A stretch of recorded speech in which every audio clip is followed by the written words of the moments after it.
Are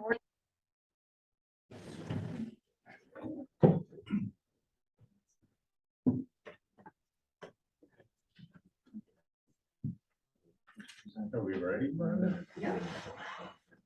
Good evening, everybody. I'd like to call this Plan Commission meeting in the Village of Lannon, Thursday, October 27th, 2022 at 6:30 p.m. This meeting is open to the public and will be held in the municipal building located at 20399 West Main Street, Lannon, Wisconsin.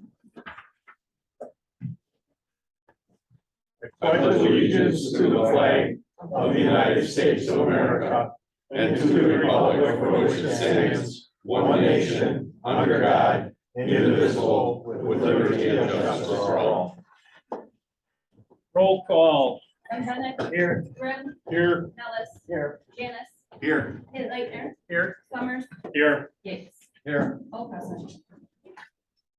Discussion and possible approval of the Plan Commission meeting minutes from 8/25/22. We still don't have those completed, but the next ones are done in your packet. Make a motion that we table the minutes till they're available. Second. We have a motion and second. Any more discussion? All in favor? Aye. Opposed? Motion carried. Discussion and possible approval of the Plan Commission meeting minutes from 9/29/22.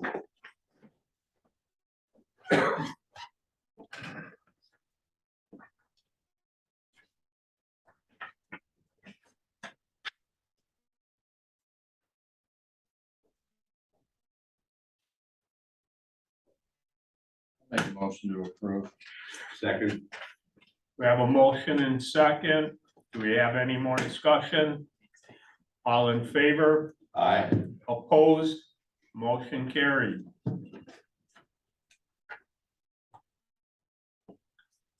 Citizen comments. Do you have any comments? Again, any disruptive behavior, you will be asked to leave. Please direct all your questions to the board. Any citizen comments?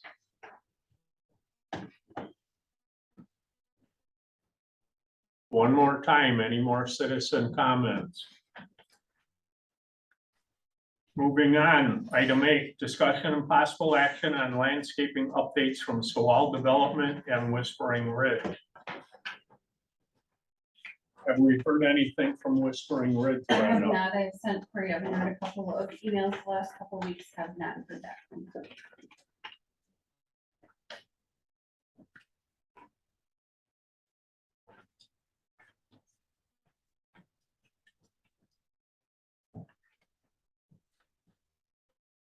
And they are, my understanding is they were doing a self-assessment to make sure that their landscaping had been completed according to the approved landscape plan. Is that correct?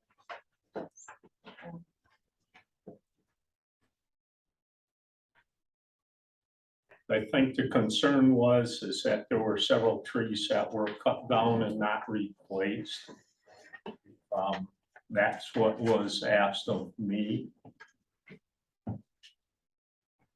But we've not heard anything back since the June meeting, and it's now October.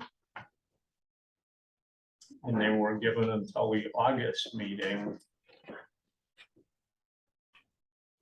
and asked to respond by then, and we still haven't heard anything.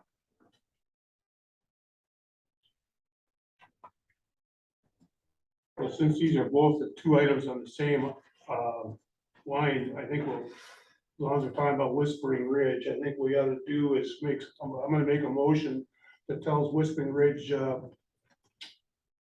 Association that they have to be here at the next Plan Commission meeting and explain why they have done their landscaping assessment, and if they have, what is their assessment?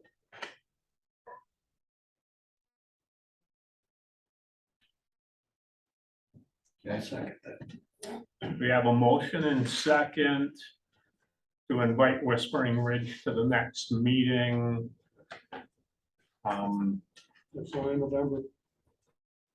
or November, which we have to discuss the date on. We have a motion and second on that. Do we have any more discussion? Is that done by a letter then?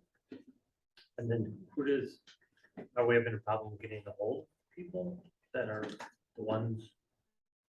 Yeah, that's unusual that Corey's not responding. Yeah, because I emailed her, but then I also talked to her at the last election and she said they were going around or they were still, I don't know what they were doing, but she said, yeah, I'll get back to you. And then again, that was August. So I sent her an email a couple of weeks ago and then I sent her another one this week and.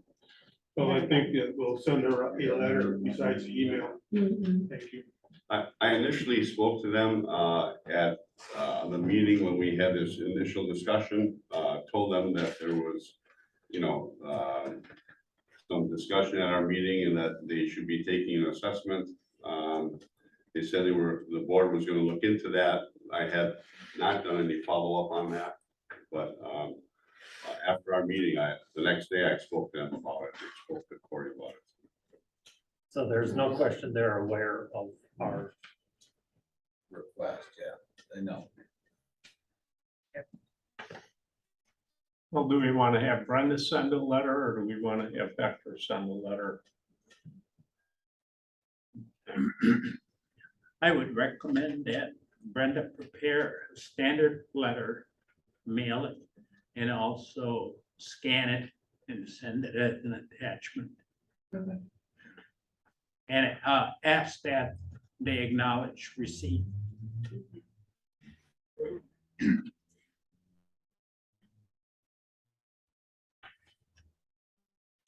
So we have a motion and second on the Whispering Ridge part of this. Do we have any more discussion? All in favor? Aye. Opposed? Abstain. Motion carried. Now, as far as the Sawwell part of this is on October 18th, we had a walkthrough of Ron Nellis, Randy, Lebenik, Don Summers, and Mike, Janet, and myself, and attended by Ben Wood and Kevin Saywell. We started out, discussed a few things here at the Village Hall. About, he was saying that they're gonna do the dog park seeding by November. And you can put a check mark on that. I saw that today, it's seeded. He hopes to get that road in for phase 3 yet this year. But then as far as the landscaping goes, he was talking about riprap, and some reworking of the berms, and then he also wants to plant some prairie grass along the border between his property and the Mr. and Mrs. Summers property and Miss Jean Crosby's property. So then we went down there for a walk around. We started out, we looked at the area where he wants to put the riprap in along the eastern edge, where the land is actually collapsing down and pulling his parking curb and parking driveway, which, we pretty much agreed that, yeah, you could do that, Then we looked at the berms that he's redone and reseeded. The bushes look a little weak on them. And then we looked at the area where he wants to plant the prairie grass. Basically, this whole thing could have been done here for what we walked around and looked at. He could have just come and showed us. We could have saved some time. Because as far as the rock and stuff like that goes, I mean, that he's just adding for soil control or bank control. But the prairie grass and everything like that, I mean, I don't know.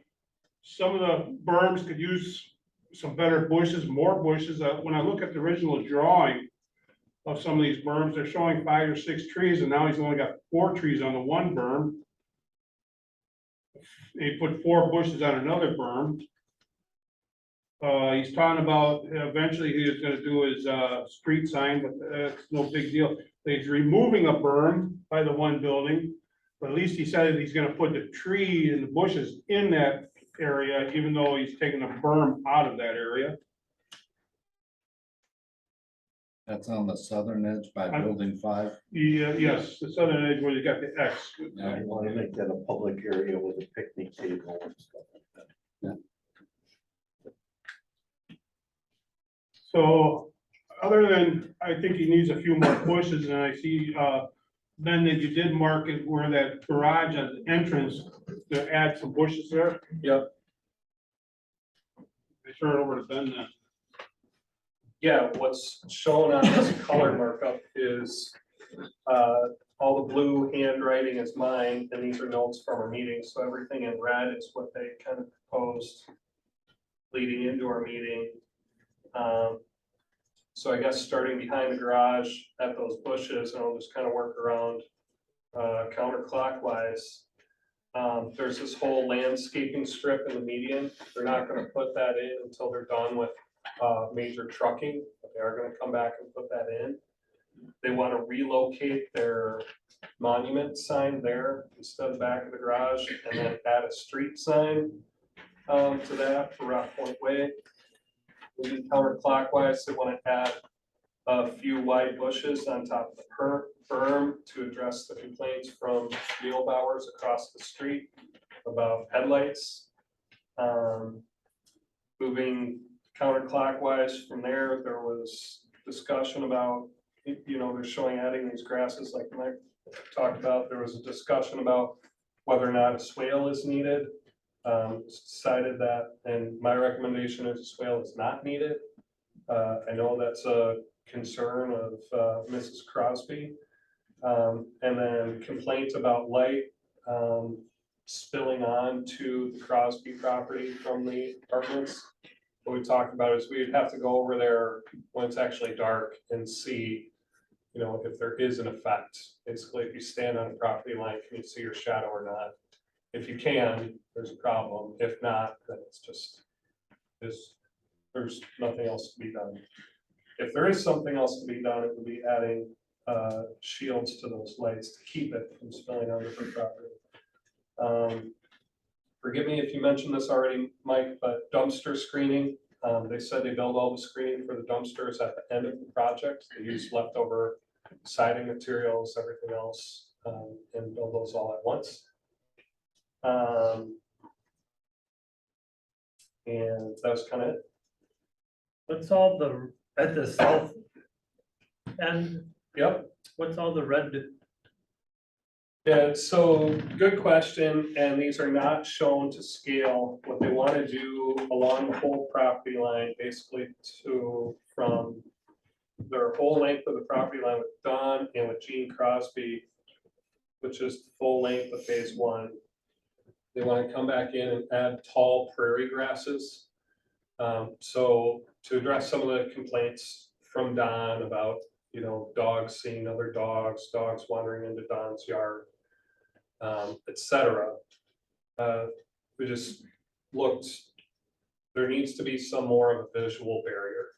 And the whole part of the issue is the ordinance revision said, hey, if you can accomplish screening, adequate screening with landscaping and a barrier, then you don't need to put a fence up. And, one thing that was just lost in that whole plan was, people wandering down there for one. And for two, the screening and the plantings along there are gonna take 3, 5, 7 years to fully mature and fill in. So what we talked about is doing maybe like a 2-foot wide strip all side of the property line, and then full length of tall prairie grasses that mature anywhere between 5 and 8 feet, and told they mature after 1 year. And then that would create kind of a natural barrier. A natural screen and barrier. But all these items that are shown on the plan are there currently, they're just not mature enough to create the barrier that they're led to believe is there from the plan. Like Mike said, I think a couple of the birds were thin on some plantings, or plantings are dying out, so they got to replace them, but more or less, yes. I will say, kind of just on the east side of building 5, which is the southerlymost building in phase 1. They had a berm and a couple trees. They don't want to put that in anymore. They want to leave that level and add a picnic area. They noted that berm and those plantings don't really add any screening anyways. Yeah, he's got a shade tree also. He wants to plant there.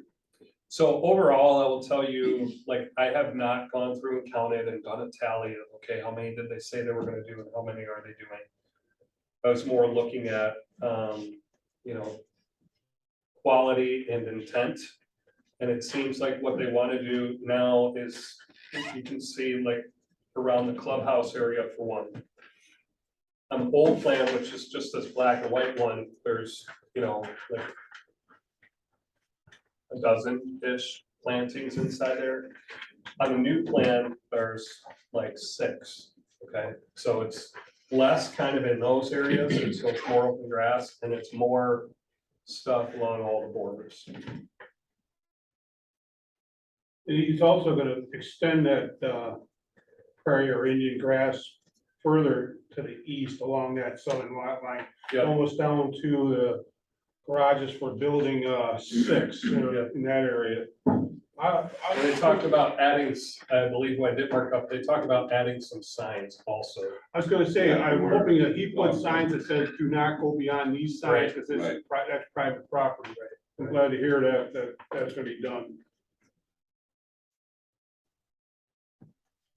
And then all of the plantings to the north of building 3, that wall there would be presumably what they're hoping to add there. Those would be new plantings to meet the plan because they got the grading permit from. Did they get Paula. that? They did get that? And Patrick went down and visited her, and she was not real happy about that. I got a phone call on that, What, that I went and visited her? yeah. What was she unhappy about? Well, I did notice today though that they had bulldozed at bank along there, or graded on that bank. So they're ready for rock, but there's gonna be a few less plantings right there, but he's definitely putting the trees in because some of them plantings aren't gonna grow with the rock, but he's gonna put the trees in or the bushes that do grow around with the rock, the spruces and stuff in that area. But yeah, the neighbor there, I guess, doesn't wanna work with him or anything like that, you know, or he could have made this nice for both of them. So he's doing what he could do right along there, so. So Kevin and Patrick went down there the other day and she did sign an easement. I wasn't actually there, so I don't know where that information came from, but From her. I have spoken to her and I did help facilitate them getting together. So, She said she just wanted something done, so apparently they have something worked out. But as far as this Indian grass by my house, when the previous owner owned it and didn't cut it, I'd walk outside, there's snakes, varmints, critters on my patio. I don't want to go back to that with this Indian grass. Put something in there, and he's got all these red dots, and trust me, there's not that many plantings there. And some of them that are there were put in a week ago Saturday, when a landscaping company came back in, leveled the berms out, picked all of the rocks out, and put down grass mat. And I will mention, he did cut the tree down this afternoon. That borders my property, but I would like some type of screening. I lost 2 60-foot tall plus trees that was screening. And now there's nothing that marks the end of the property. And this afternoon I walk outside and there's a guy literally in my backyard with his dog. Yesterday afternoon, I had an Amazon truck in my driveway looking for Rock Point Way. They have no street signs, and I brought it up in that walkthrough about moving their sign there, and put a sign out that says the entrance to. They had people moving in a year ago, July. And I'm getting rather irritated 2, 3, 4, 5, 7, 8 times a day. People pulling down my driveway, sitting by my back door, pick their phone up and get on the phone. While my dogs are going nuts. Tuesday night, somebody did a Y-turn in Jeannie Crosby's yard. During the rain, by the time I got outside, they took off and they were looking for save bombs. Why isn't there some type of signage there, signs on the roads? The last Amazon driver apologized to me and he said, can you help me? Where is this road? That's the next road east of here by the apartment buildings. There's no signs in there. Not my problem, dude. I have 8-inch tall letters on a signboard hanging out by my ditch, and I gotta figure out how to put blinking lights or something on it, but it's very irritating. Yeah. Did they move that sign to the other side of the entrance, like we was talking about? No, Or walk through? still sitting where it was when I drove past. Yeah, he was gonna move that to the other side, so it was more visible. The renting sign or whatever. Some type of sign that says Rock Point Apartments. Yes, it's Rock Point Apartments. It's no I more know sitting across the right street, now. Marv had his monument up, and I'm not asking for a monument, just put a sign out there. And put some type of screening or put a fence up. I don't want this prairie grass and have to deal with the rodents and the snakes again. Now, just to clarify what you said, did they started planting the prairie grass? No, they put in some of them small shrubs with like the 6 shoots coming up that are about 3 feet tall. Almost all of them were put in a week ago Saturday when they did the berms. Gotcha. You know, you didn't have an objection when we were up there going through all of this, Don. What changed your mind all of a sudden from? I kept my mouth shut and walked through That's to a see first. what.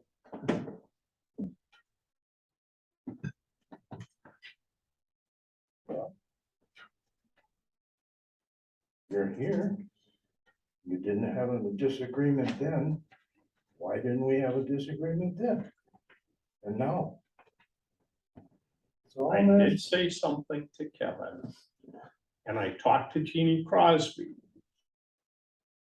Seeing how she is also bordering that. And I'm That's another sharing thing. her feelings. We don't have a direct contact with Jeannie either. And I'd like to have a direct contact with Jeannie. Has anybody talked to Jeannie? Other than having it hearsay secondhand? I haven't talked to her in about 5 months, 6 months. This summer, but when you sit in her kitchen and it's very visible, very.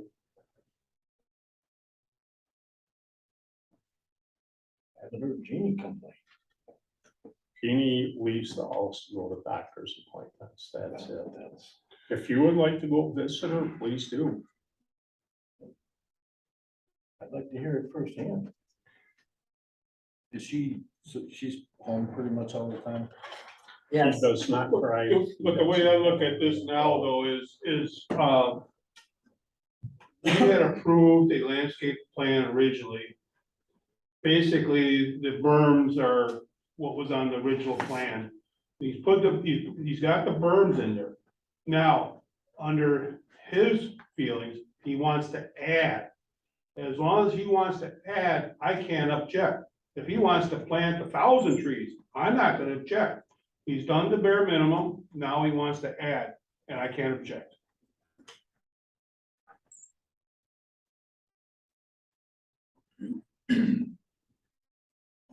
If he wants to try this Indian grass, prairie grass, and it flops in a year or 2 years from now, it could be revisited, and we'll have to look at a different type of screening.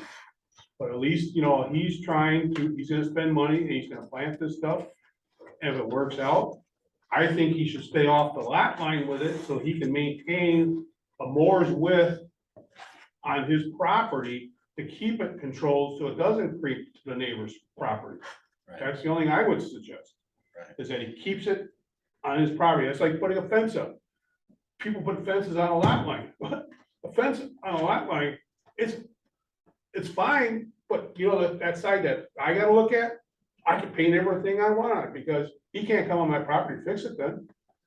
But if he keeps it back a foot, then he can walk along his fence. So that's why I say, maybe he needs to keep this stuff on his property more with whatever, so he can control it by mowing the excess that might creep out. I think you brought that up to him. Yeah. You know, hopefully that is gonna be his intention. I think we should, you know, verify that. Does our ordinance say 12 inches, right? Then, I believe. Toy for fence, I know you can go on the lot line. As far as landscaping goes, I don't know. We have to look that up. Doesn't ring a bell for me. But that'd be like a tree that grows, you know, I mean, if a tree grows, branches come over onto the property, onto your property, technically, you can just saw them straight up in the air. Right. So. But I don't wanna have the landowners along there have to maintain that edge of that cutting, cause, you know, then all of a sudden, oh, you cut too far, you cut. Yeah, there should be no encroachment. Correct. I have never complained, but in his flower slash weed bed up by the road, and it's about 2 feet off the lot line. The only time I complained was when they drove through there with a commercial mower and were throwing the crap at my house and damaged the siding. It's like, can you please go through the other way? Today, the guy was running his buggy through my property. I don't have an issue with that. You know, that's, you gotta work with your neighbor, but until probably the beginning of July, they never cut the grass alongside the silk fence. I was cutting that all the way back past Crosby's house. And it's like, well, I'll do it. Hopefully this gets done. I'm I glad guess- you brought up the silt fence. When do we require silt fences to be removed? I guess after the site's been stabilized, and construction's over. And they look like it was pretty stabilized on that particular phase area. Sure. That's kind of nice having there, Mike, because that kind of Right. marks Keeps them out, right? the end of it, but there's people still walking into my backyard. So, Did he indicate how many and like placement of these signs that they were gonna propose to put along that? no, the objective was, you know, part of the problem is they don't have their dog park ready. And so presumably everyone from unit 5 walks down the hill towards Don's property that has a dog. And there's some nice Pretty green much space there. everybody from the entire complex comes Okay, down there. walks to the corner on the southwest side of building 5 to let their dog out. And, you know, he was talking about putting a sign there that basically says like, don't go beyond this point or something like that. Right. Maybe one, that's the only spot he talked about. I don't know if it would, you know, be prudent to put a bunch. I mean, so again, I go back to what are we trying to achieve here? Some type of a barrier. So Yep. if visual barrier is not the thing, we could talk to him about maybe doing like a split rail fence or something like that. That's just literally marks the property line. It doesn't actually keep anything out. But I mean, the intent of the walkthrough is to kind of figure out, like, before they went ahead and charged ahead, adding more, I actually suggested to Kevin, slow down. Let's get Don out there, make sure we get some buy-in on this from him. And that turned into the whole plan commission and the village board was invited and we had our thing. And so I'm just frankly at a bit of a loss as to what you want. Some type of a barrier that I don't have to deal with the effects. Whenever there's been tall grass, there's been an issue with rodents in my yard.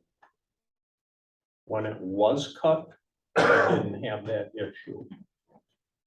And this prairie grass, I had talked to Jeannie Crosby about it, and how do I put it diplomatically, she was very unhappy with it. her comment was, doesn't he have to put, or can he put a couple of trees in? And last Thursday night, I did walk around behind her house. I'll walk down there with anybody who wants to go down there tonight. I'll call her and tell her we're coming through. And what's the objective of the trees? So she's not looking at the people and their dogs in the building. Okay, the problem with that is it's gonna take 6, 7, 10 years Yeah. for trees to grow, so we just tell them, hey, just add a couple trees and we'll see in 7, 8 years. So, you know, I mean, here, you know, at least the prairie grass will give you something to start with. Well, if that's just gonna be the source of a bunch more complaints, then why not just tell them not to do the grass And wait for the trees to grow there. and wait for the trees to grow?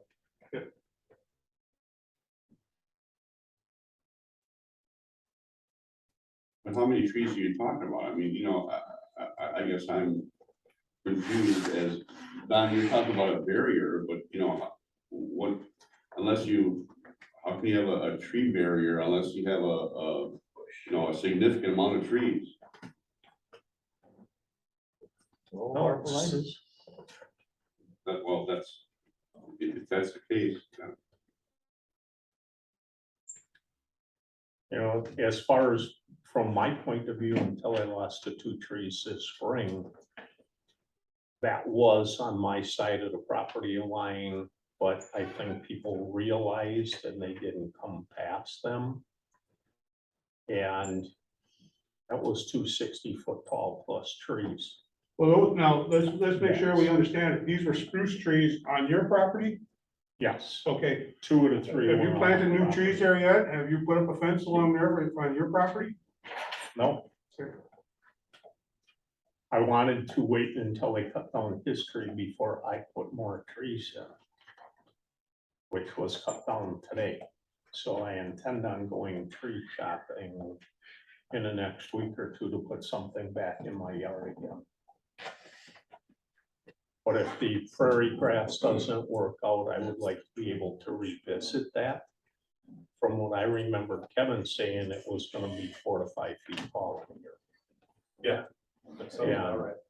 That would be a physical barrier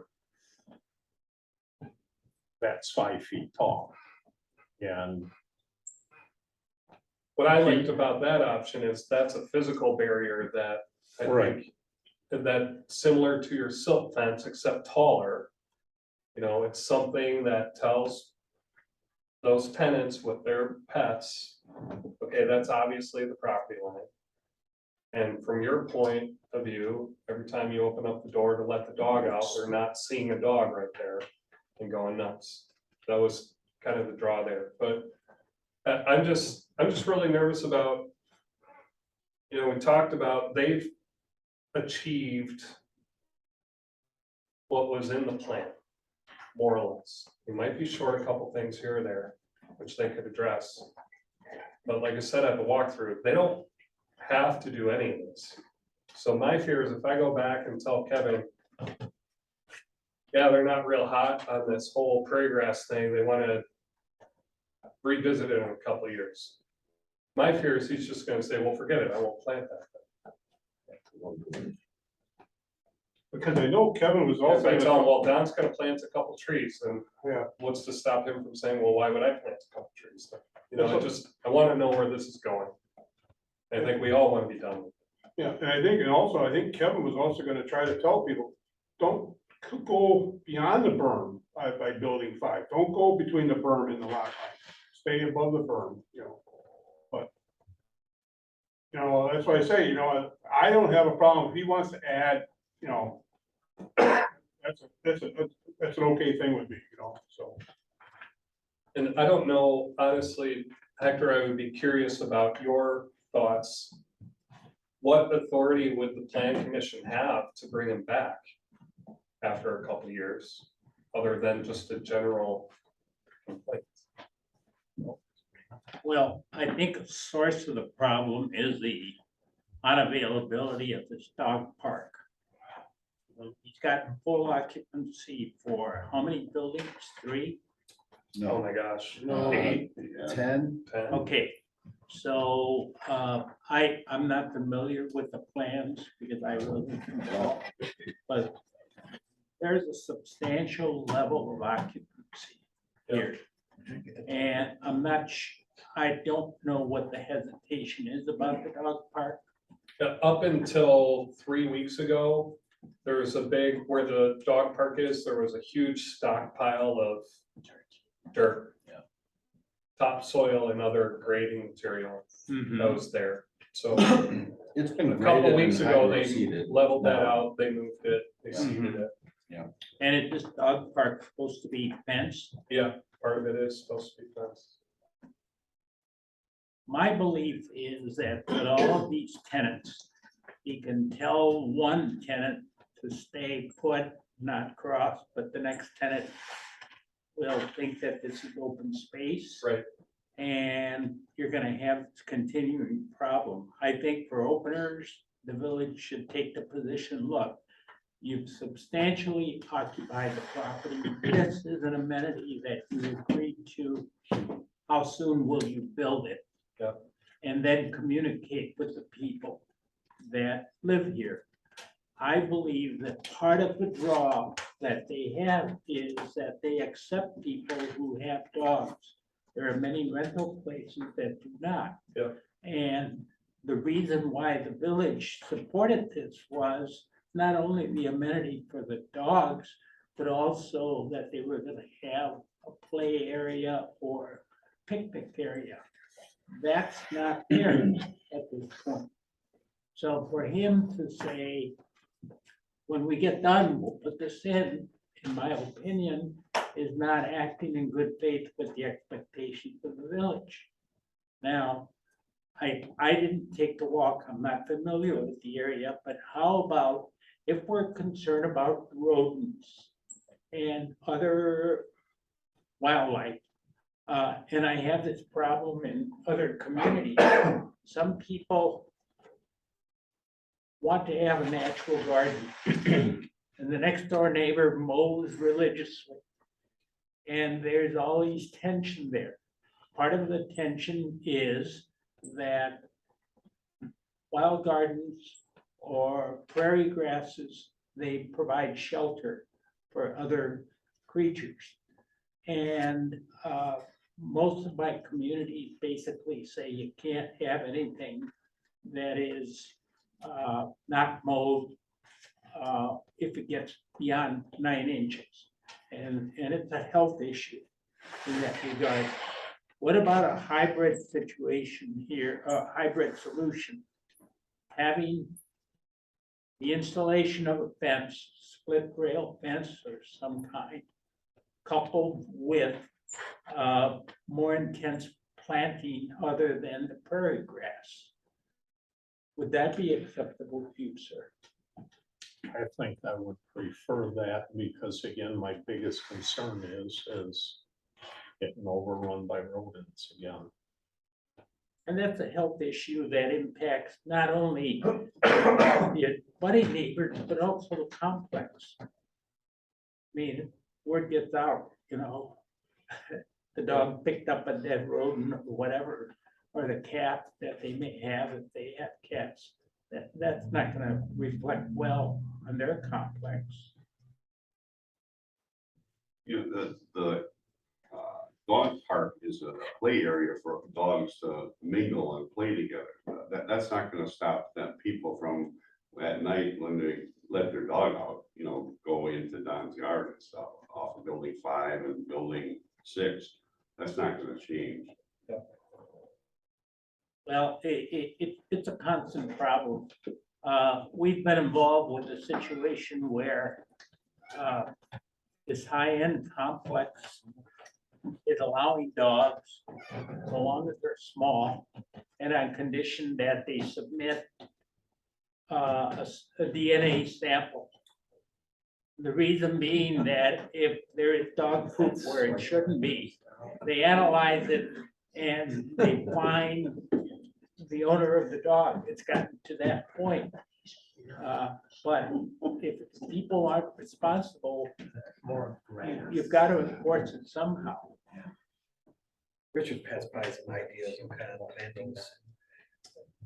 Yeah, this is pretty simple to me. Sounds like arborvitae. Deer love them. Green What giant, about lilac bushes? green giant deer don't. Green giant arborvitae This are, landscaping one. deer don't care for them, so that'd be a good starting point. It's true, we got two landscape business owners. It's settled us down here. Wow. This is painful. What's the name of it? Green giant I arborvitae. used to be here the last year and a half.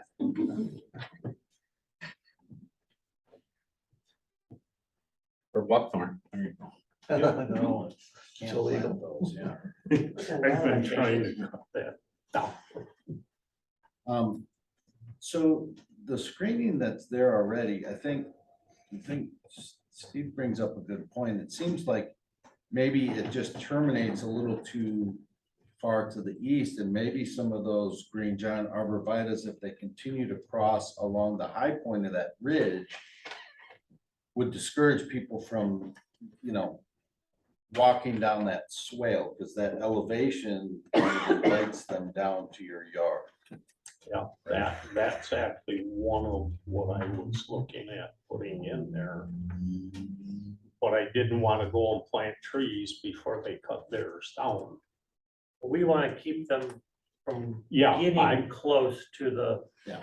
Right now, they're not really staying close to the building no, because they're, have a quite inviting open way area. to go down So towards just- your area. Maybe just extending the current types of plantings further to the west then, right?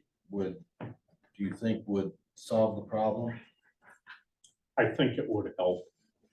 Because Because Because then they'd have there's to be no- right next to your house to basically get down there. And Yeah. that, they're gonna be less likely to do that. yeah, something like that, I would be more for. And that's what I was looking at.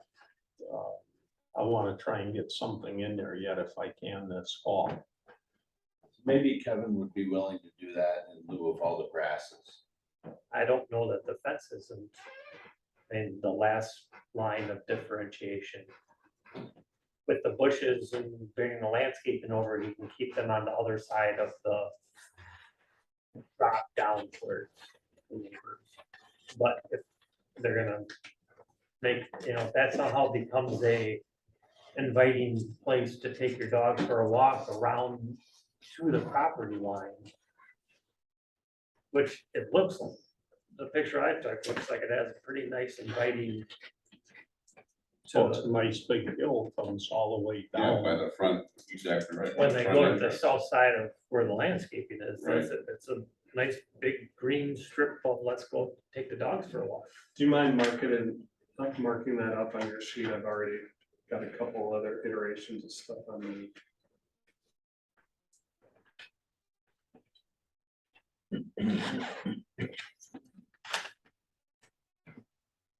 You want to see what I'm talking about? Yeah.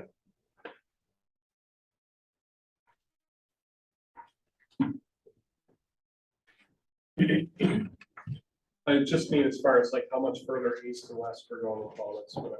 Will you tell me what If you would be willing to do the arborvitaes and the shrub line there that he's got in front of Jeannie Crosby's window, swale here? a couple of them in there, I think would help her. There would be a split rail. Yeah. At least when they came around. And a couple of them towards the end by his retention pond. Those are all right on the property. 3 to 4 footers, what's the space? What would be the spacing? 6 foot. 6 foot, And then 3 to 4 foot. How long, wherever how long before it's This 6 berm foot? stops short fills right in. now. 3 to 4 foot plant, Add some of these 4 giant green. 4 years, arborvitaes. I don't know. They grow like a foot plus a year. but we also try to get them to go this way too. Yeah, where that's. So that's probably a lot of green space there. No, not being in the landscape business or the tree business or nursery business in 60 years. how tolerant are they to That's what snow? You know, I'm gonna ask you, because I know arborvitae sometimes will grow up, snow gets in there. Not a problem. These are more solid stem. Primary leader. All right. And that's that. good. I will talk to the developer and see if they're open to. Well, that's just my thoughts at the moment. Now, and I guess I had another question too about, like, they show a lot of trees in some of these open areas in between the sidewalk areas by the buildings and stuff. What's the plan with those? And like a big one off the corner of that first garage by building 5. Was there any discussion of those plantings in the walkthrough? There was no discussion of that. The insinuation that they're not there right now, Correct. that's correct. And I guess at some point, we probably ought to communicate the expectation that those would be expected. I mean, that's part of their plan. You know, one thing, Patrick, is you're walking around with this, you know, and you gotta remember, when you look at a little green thing by a garage, you gotta remember that only had to be that big of a tree, you know, so I mean, you know, they measure the trunk of a tree 3 to 4 inches off the ground, so if they say it's a 2 to 3 inch tree, that's all it has to be is 2 to 3 inches at the Right. base, that's not a very big tree. Right, but I'm fairly certain there's none of them. Yes, I agree, that there's, and A then 0-inch one's real easy to identify. because up in some of the berms, they got some sort of little bush, you know, it's not like a, I don't know, it was like a burning bush, something like that, it's only like 3 sticks, Right. you know. Yeah. One thing too that I think I would like to look at, and I think Mike brought this up a while back. On his original plan, he's got what looks like a pretty good sized tree in there right next to his driveway, which eventually is probably gonna give him problems. I'm not sure if this denotes, says it's a tree. And he's got that same thing in on the new plan, if he'd be better off to put in, like a big evergreen bush, so it doesn't destroy his driveway and grow underneath his garage and break the slab up. But that would be his choice, I would think.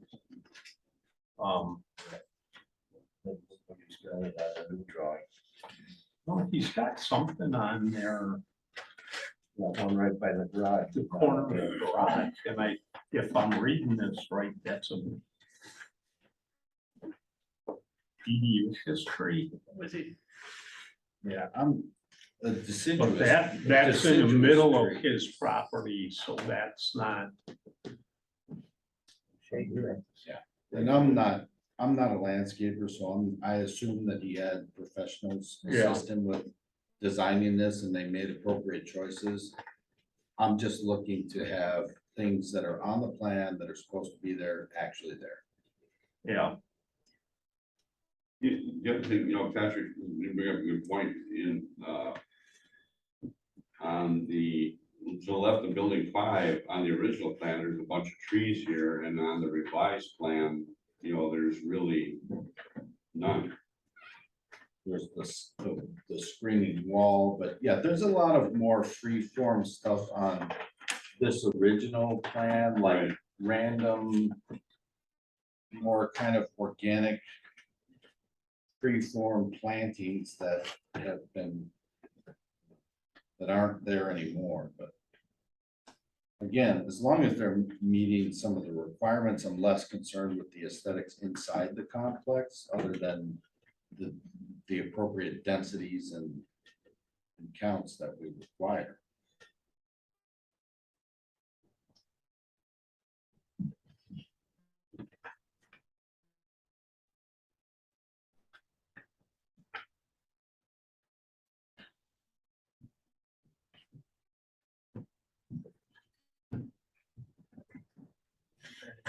I think his intent is there, was there to begin with, and now we're changing the parameters.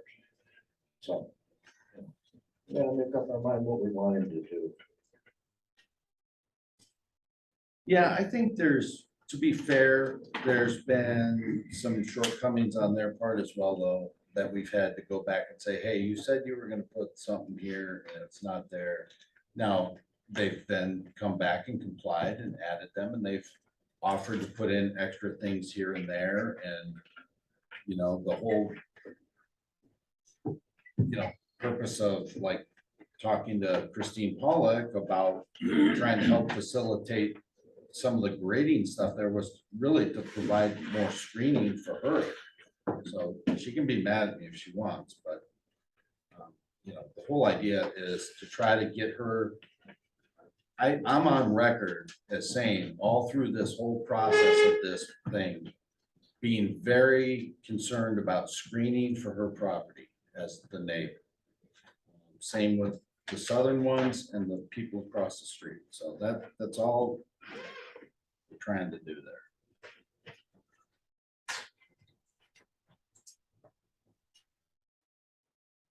And if, like Ben says, he's in compliance, basically. You can say he's done.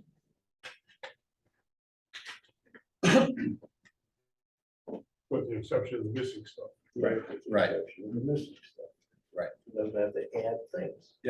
So I think if he's volunteering to add additional items, you know, that's great. And I agree with Mike, it's kind of hard to complain. I mean, can we ask for something different in lieu of that? I think that's a reasonable ask, but we can't demand anything.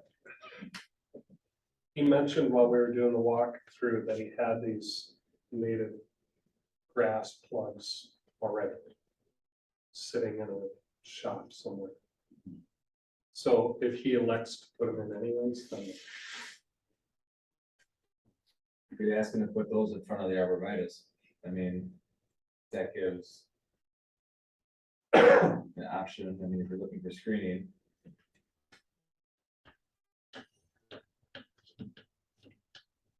Yeah, or frankly, there's plenty areas inside the community where they can find a home for those, I'm sure. tell them, don't put it there.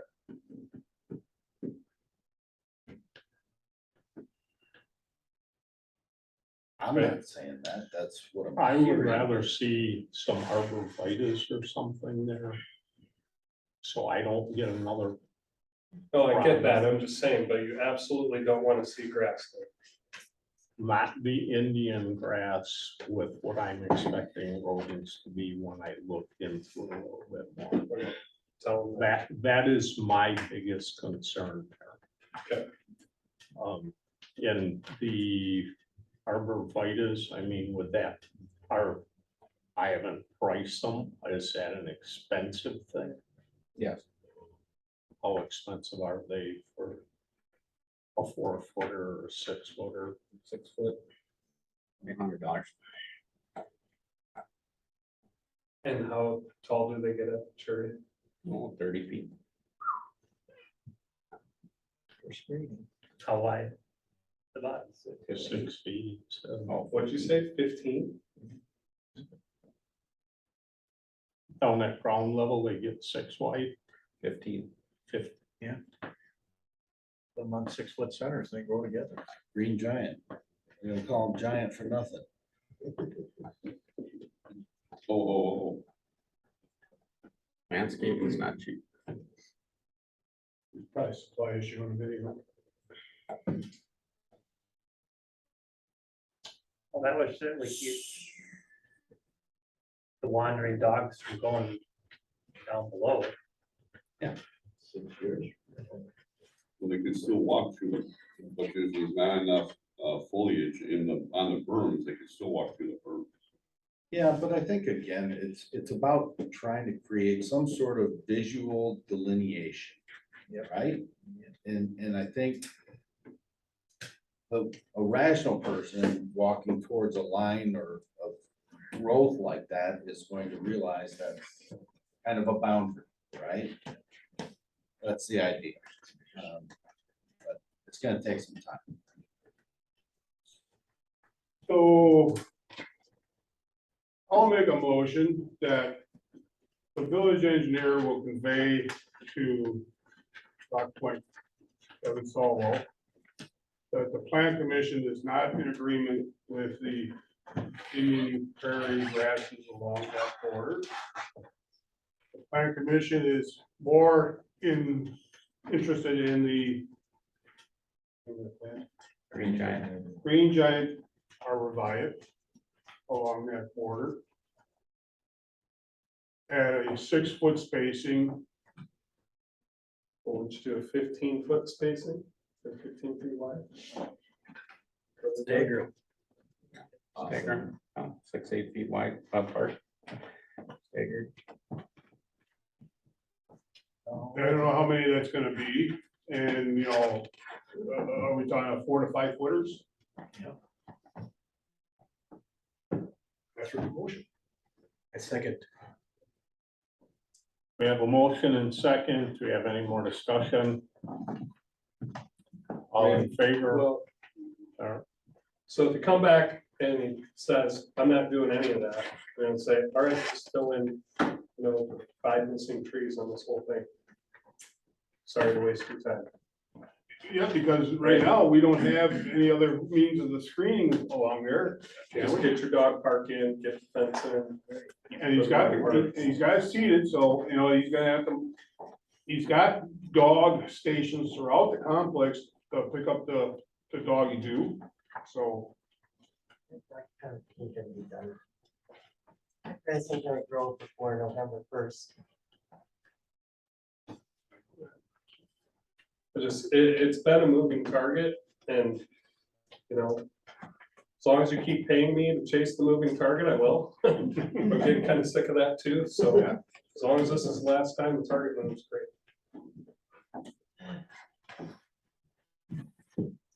We have a motion and second. Do we have any more discussion? Can I have a motion read back, because I forgot what I else said.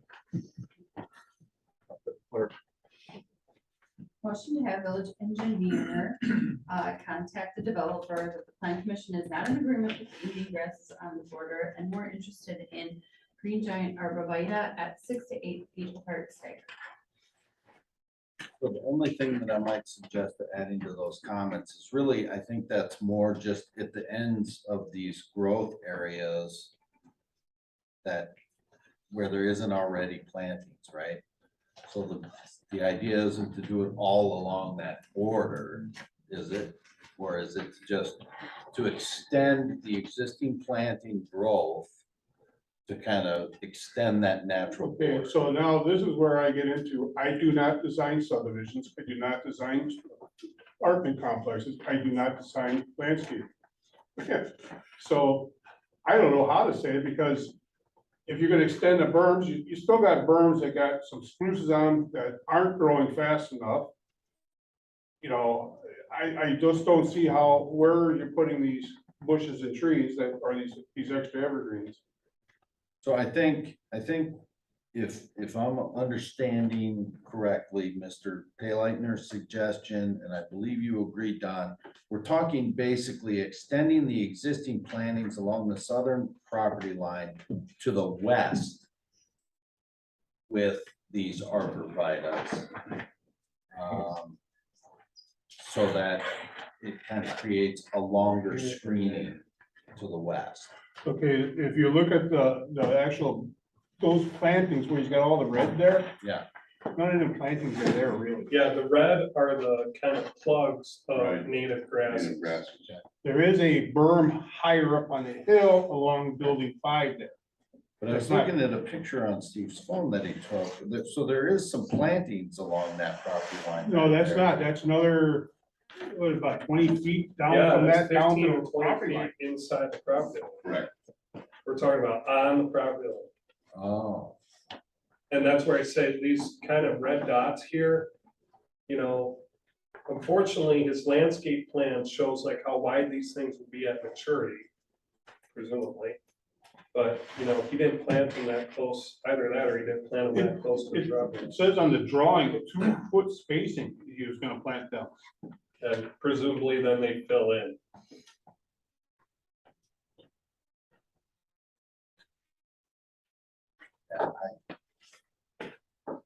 I don't know. I'm no disrespect on, but I kind of agree with Ron. It's like, this was the time to speak up, not to stay quiet. I mean, this was so that he knew what was gonna, I mean, you're the one primarily affected by this. Your input is the one we're trying to take the most consideration of. So, but if you've talked to him aside from that, great, but it sounds like that wasn't what was conveyed at the time. The markup that this blue, my blue markup here, that's what those were my notes from the walkthrough. That's came away from this with the intent of, hey, do these things. His markups were the red and white boxes. Mine were blue, okay, do these things, and we're good to go.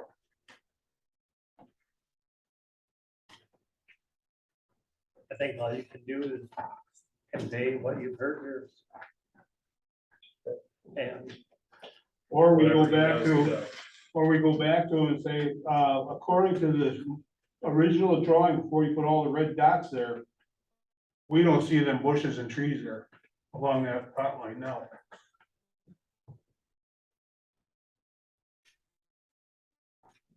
Well, on this drawing, you don't see a berm in here.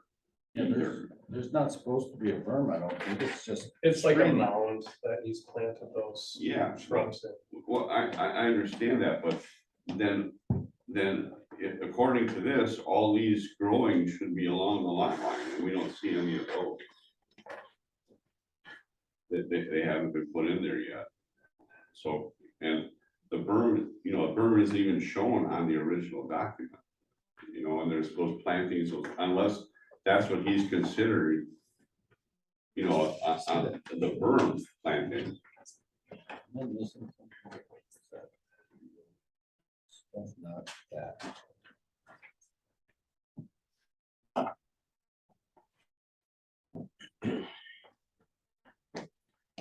Yeah, this, if you take a look at the black and white one, this is much more what it looks like. Right. And that's what I'm looking. And that stops quite a bit short of, you can see Don's house and outbuildings are on here. There's like no plantings. Right, that's why I'm His saying house is- extending that to the Right. west.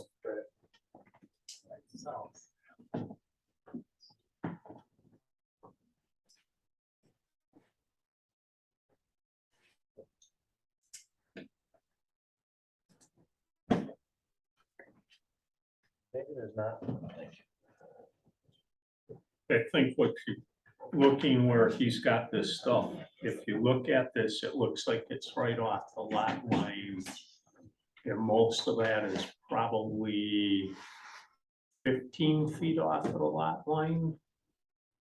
The hill starts to slope down, then he's got a little bit of a mound in there. And he's got the stuff planted there, and then you have about another 15 feet or so before you get to the lot line. It would be like 3 or 4 mower widths. Correct. And this actually shows the stuff almost on the property So line. that, I mean, that's I a good just thing, scaled right? it off, just to be clear, I just scaled it off, and a lot of this stuff to the center of the planting is, like that last tree on the west edge there. Yeah.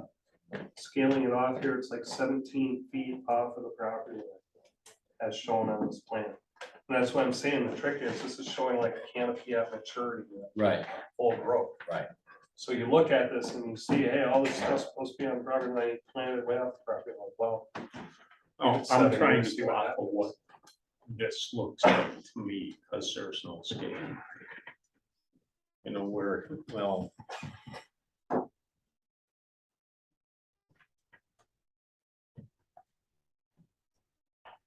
Can I rescind my motion? No, I second the second person can. I call for the question. I'm gonna vote no. So I can redo a motion. Randy has to pull us back first. So call for the question. call for question. Call a vote. Call for a vote. No, all in favor of the motion, I mean, Yeah, you got a second? Okay. Second. So we have a motion and second to rescind. no, No. no, I have a motion on the table. On the table, We're voting on the motion that's on the table, yes. Vote. which is Okay. directing the engineer to do something. All in favor? All in favor? Opposed? Aye. I, I make a motion that we table this so we can go down and take pictures of them, that lot line between building 5 and the neighbors. So we can see what's there, what's not there, according to the drawing. And then we'll take it from there at the next meeting. Well, I mean, to that, I would say we just had an open meeting a week ago Tuesday for the entire board and plan commission. Right, but I can't Go see remember what was missing or what's there. Are those trees there? And what are you hoping to do with that information? Then we can tell how much further to the west, to the east, or whatever he has to do along there. I'm telling you, according to the black and white plan, all right, here, this big bushy thing by Don's buildings, that's what Don refers to as his backwoods. And their last planting is not even as far toward the road as his woods. Okay, so you're saying that we should tell them that to put in more.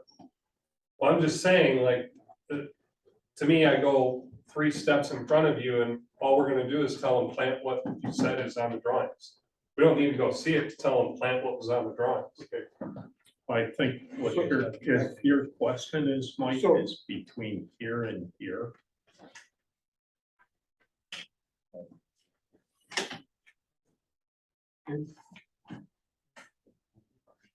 So if 1 inch is 50 feet, that's showing a gap of like at least 50 feet between his 2 trees there. That motion died, so whatever. So if he could just plant something in between there.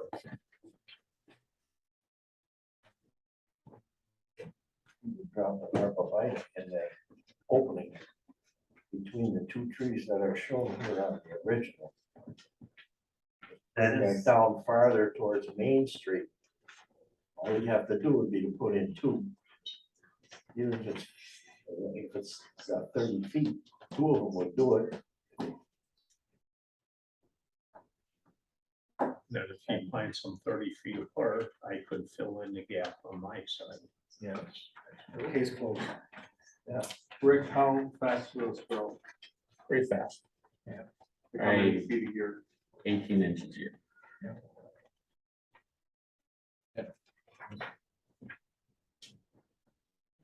I'll make a motion, we recommend to the developer to install a minimum of 2 green giant arborvitae on the west end of the property, between his property line, or between the existing tree and Main Street, 2 arborvitae to account for that distance between the 2 plantings. And all other plantings, all other improvements will be the responsibility of the owners themselves, meaning Don and So if anyone wants a split rail fence or anything like that. doesn't have anything to do with split rail fence. no. It's the arborvitae.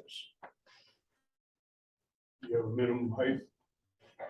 We can put in a 4-footer. Minimum planting of 4-footer. That should keep the cost down for them a little bit, and if it grows 18 inches a year, in a couple of years, it'll be sufficient, both height and width.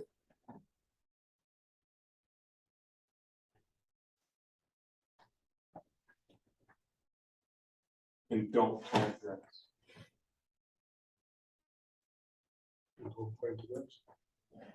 And don't plant the grass. Second. To me, something should be put in there down here on the farther to the east side. Yeah, I have no objections to the grass. I know Don does, but I don't have, because it's gonna fill it in.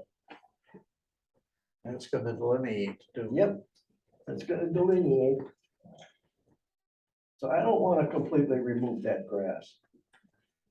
Okay, so no grass along Don's property. Right, Don? You might want to think twice about that, just to please the neighbor. So if he's just continuing putting the grass in though, going to the west of where he's, has started. On The grass down this way. starting about Gene's property and going, or you want to start it a little bit further east, middle of building 5.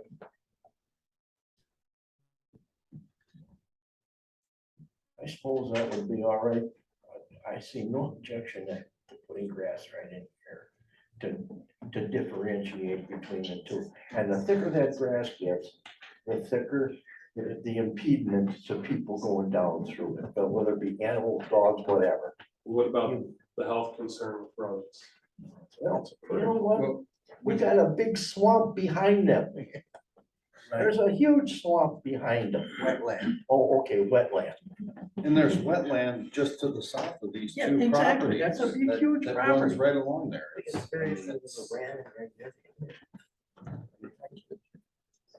There's a whole wetland that runs between Rams Contracting's land and Don's and Jeannie's property. I mean, we can't go down and rouse that all out. No, can't do anything there. I mean, that's That where. was not the question. My comment on the grass after I did some investigating.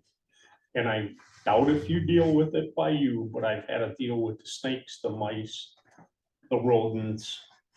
And I don't want that 20 feet from my house. I don't doubt that you have. My point is that they're more likely to come from this wetland area that's native growth. They gotta than go some across grasses. 60, 70 feet there and 2 driveways, which hasn't been an issue. But they've come across from the other end, which at one point, there's like 12 feet from my house to the lot line. That's my issue. I don't want that, have to deal with that. How about if we take and restrict the grass from Don's lot line east? And forget anything going down towards the west or Main Street. And we'll tell him if he wants to put the grass basically along Crosby's lot line, he can. Yep. Don't put it along Don's I'll line put it at on all. Don's line. Put in 2 4-foot green giant arborvitaes. Any other barrier will be up to the Homeowner. homeowner. Continue his grass as far east as you, till he runs out, It's discretion. and then put up the no trespassing signs. No asparagus. You good with that, Don? I think the original motion was a minimum of 2 feet. Minimum of 2.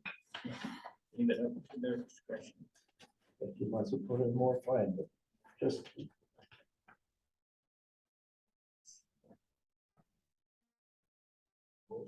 Did you get all that, Brenda? All right. Are we having a motion and second again properly worded? Yep.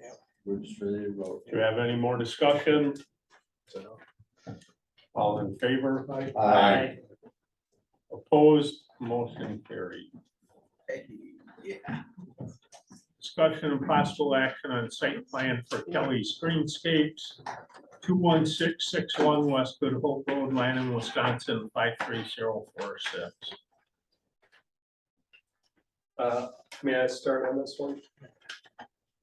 So Brenda printed off for you minutes from the Plan Commission meeting. I'm sure it's fresh in everyone's mind, January 25th of 2017.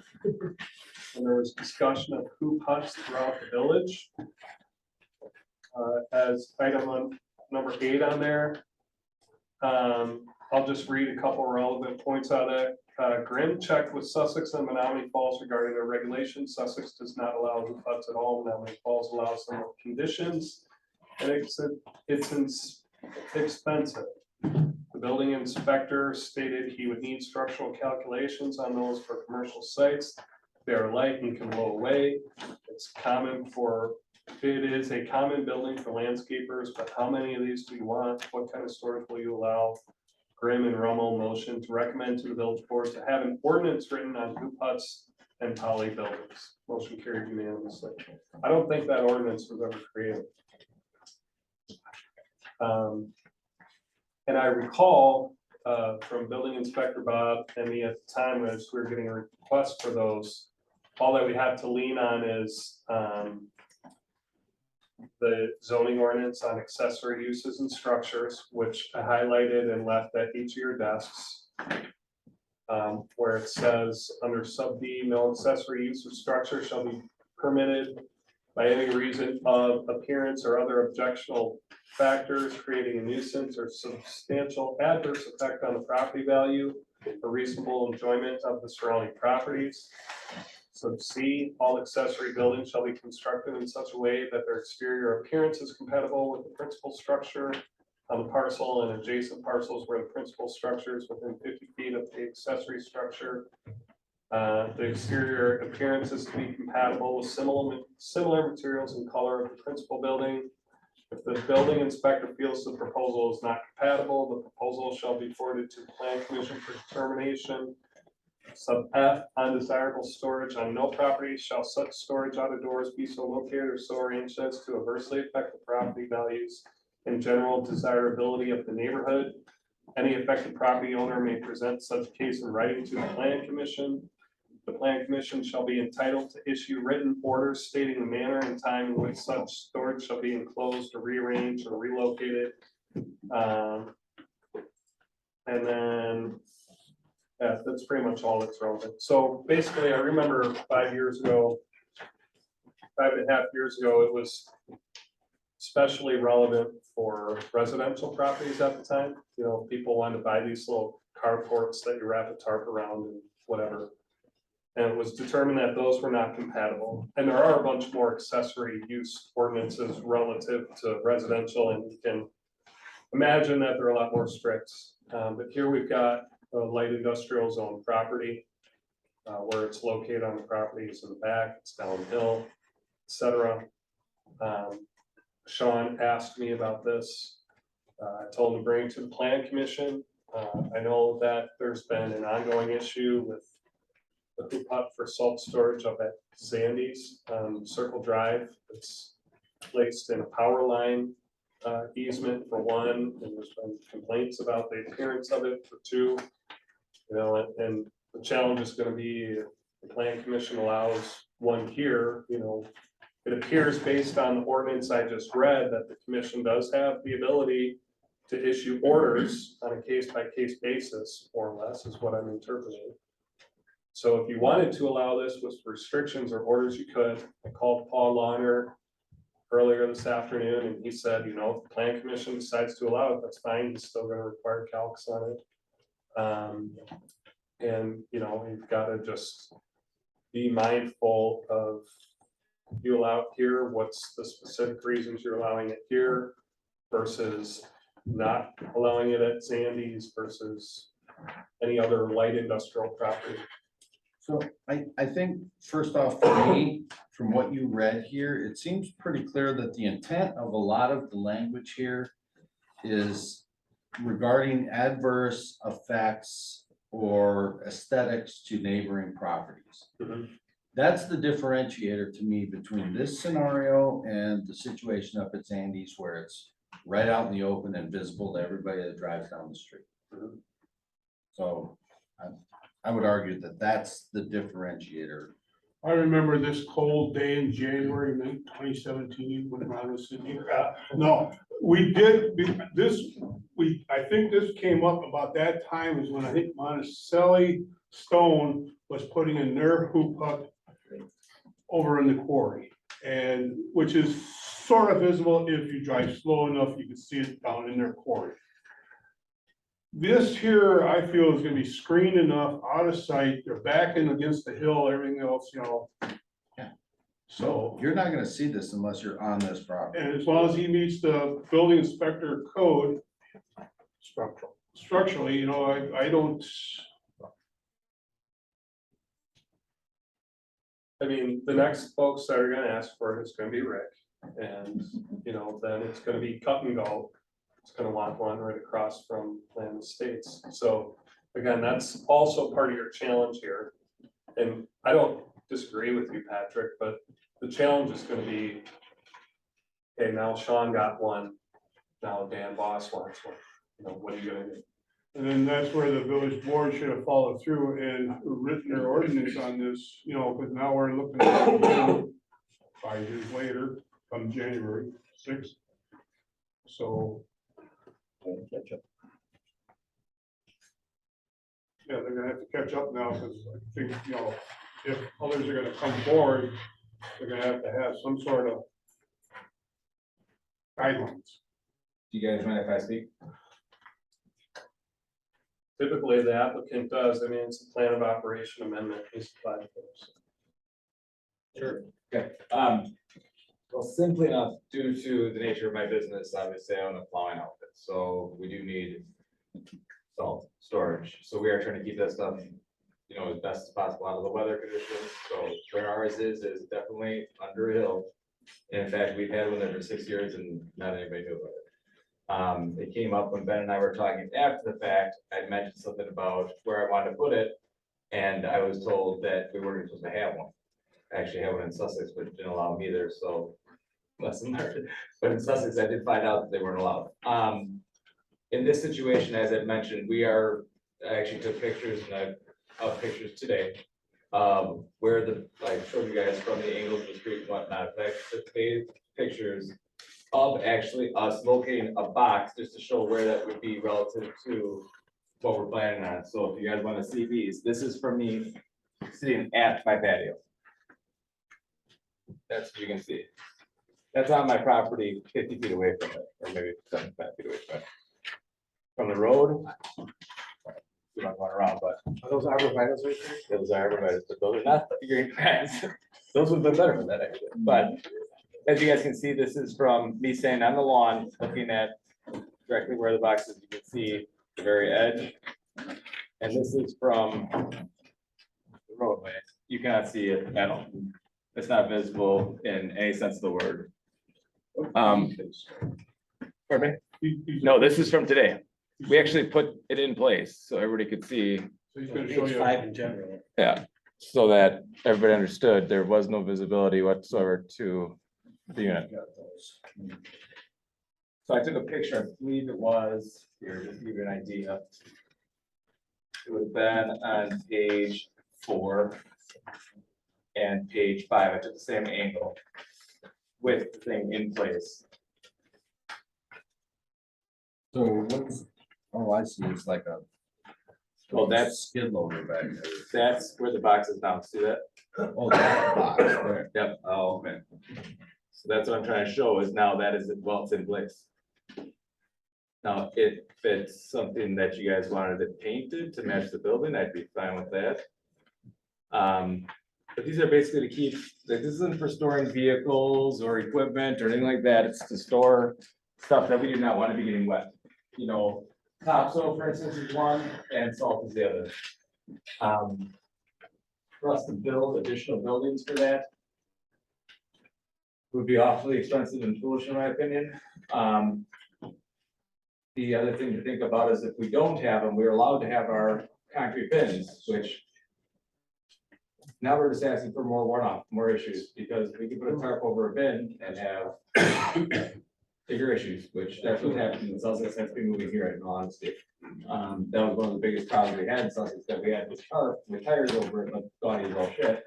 And every time we had rain, we had problems with salt becoming hard as hell, like a rock when it freezes, and all these other issues are just very problematic. What's the height of that container in comparison to the proposed height of this? The hoop hut will be an additional 8 feet above that. It will also be further back. And if you look on the page, the first page, those are the two that are closest to the road. The other two are, you'll never see those. Yeah, I'm not concerned about Literally, you would never be able to see those. The only reason I separated the two and put two on the up and two on the down is that the two on the up are topsoil. The two on the bottom are salt, because I don't want salt eroding and coming down into Sure. materials that are like anything. Oh, is there any issue with runoff from the salt storage for the DNR? Yes. So what's the official DNR word? The DNR has very specific requirements that have to be satisfied to avoid runoff or ground penetration. Yep. Merely because it's an industrially zoned area does not save the day. Yep. I strongly recommend that if you are going to allow these, that you disallow the storage of salt. Because there is a penetration of the canvas of these things. And in an extended rain situation, water will get in there. And I say that because I was involved in a case in Hales Corners where, for convenience purposes, they had a hoop covering. Yeah. Mainly because of the ease of loading and unloading the salt into the storage and onto the truck.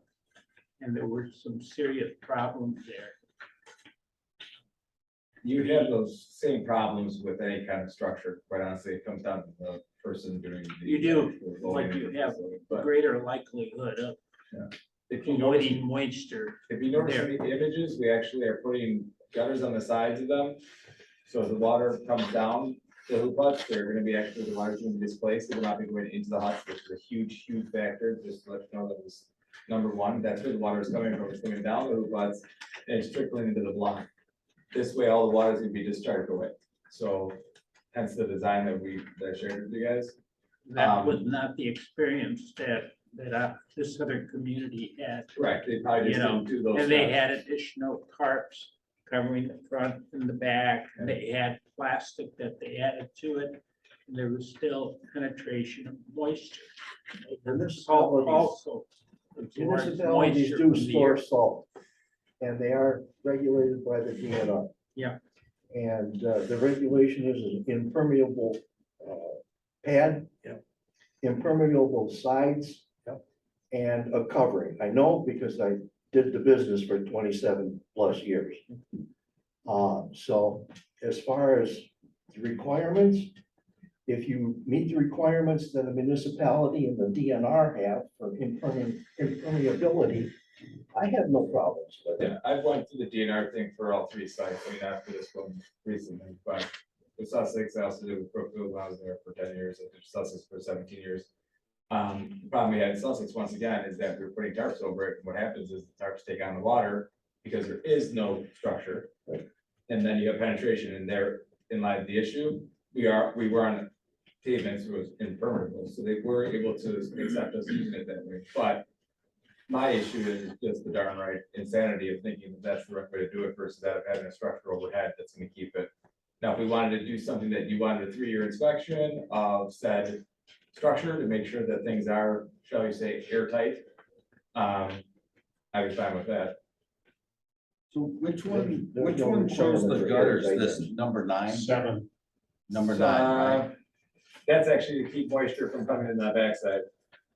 So, actually, page number 2, you can see the 7, gutters, there's a yes. valley between the hoop hut there. And there's the gutters off to the sides. So I thought I did throw those in there. Yeah, they're in there, sorry.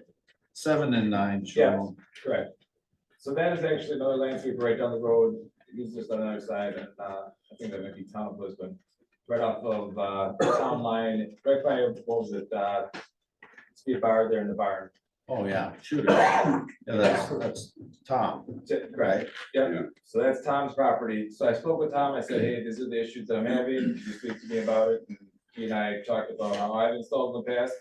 I loved his idea of the gutter, because that is one of the issues that we did have. It's trying to keep any moisture from conflicting back in.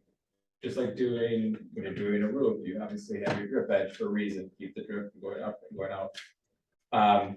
So construction wise, Tom came up with a good idea, and as I mentioned, what we're trying to do is keep the stuff from becoming more of an issue than it would be a help. What is what is the ground underneath that salt hut? What is that? Is that gonna be, is that a rock or is that concrete? No, it's asphalt. It's asphalt? As it is presently, we've had one. I couldn't remember if that, you know, if you Since had. we've been here, we've had one, so whatever. 2016, so 5 years. I'm kind of with Ron and, again, I think this is all about visibility and how it affects aesthetically your neighbors and the property values. And I think the suggestion of a regular 3-year inspection period is a good idea. And I think that should this get sent to the legislative committee for an actual ordinance, that could be wrapped up in there too, but maybe it's a permitted, application or something, and that way it gets inspected every 3 years to make sure that it's still structurally sound and it's not leaking. The big thing is controlling the runoff, whether it runs into a navigable waterway. Right. Or a stream of any kind, or into your neighbors.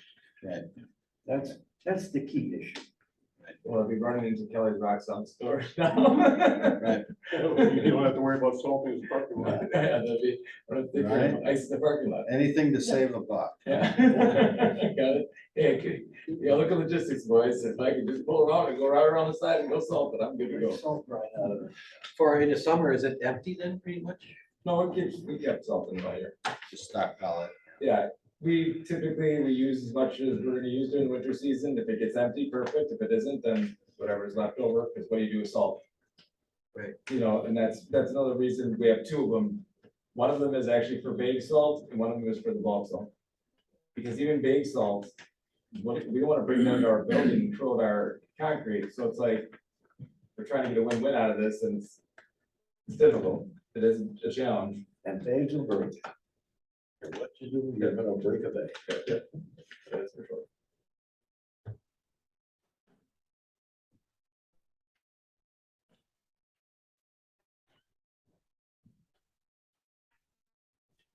I'd like to make a motion that we temporarily improve the structures for the storage. Pending codification or a writing of a standard for all structures of this kind in the village. And they gotta be structurally engineered. That's always been the issue. Okay, structurally engineered. I'd like to do that, just to give them some kind of a go-ahead, and if we know it's coming. That's the reason I took the picture of the one side elevation, just so you guys are aware, because these are put in with 6-inch labels, these aren't just. Usually have residentials that people put them on the ground, But you but could they have have, 10. you could have an engineer look at it and say, Yeah. Yes, that's good, or no. Stamp. Yeah.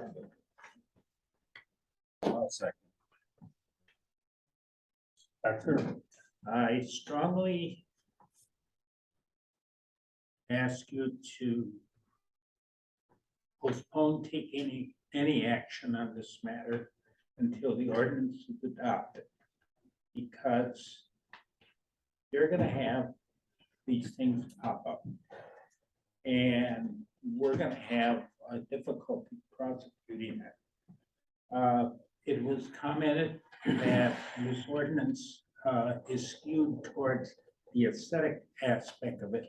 But if you look at section 1B, no accessory use or structure shall be permitted that by reason of noise, that's not an aesthetic dimension, dust, odor, appearance is, or other objectionable factor creates a nuisance.